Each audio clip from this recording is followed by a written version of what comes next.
til den søde, men knap så bløde Russell. Forestil dig lige. Det ene øjeblik, der undersøger jeg mit nye værelse, og det næste, der står jeg ansigt til ansigt med ham her. Pindsvin. Hulepindsvin, faktisk. Og han bliver meget hurtigt min nye bedste ven.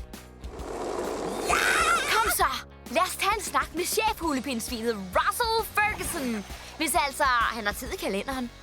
De fleste dage, der har Russell fuldstændig styr på Littlest Pet Shop. Rod. Han dæmper gemytterne. Slap nu lidt af, folkens. Han lægger seje planer for at hjælpe sine venner. Det er pærelet. Han indspiller sågar en film. Og værsgo. Men det er ikke altid lige let at være Russell. Og nogle gange er han ikke sig selv. Har du mødt sjove Russell?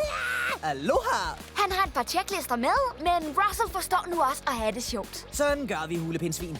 Gå ikke glip af mine mange eventyr sammen med alle mine dyrevenner i Littlest Pet Shop.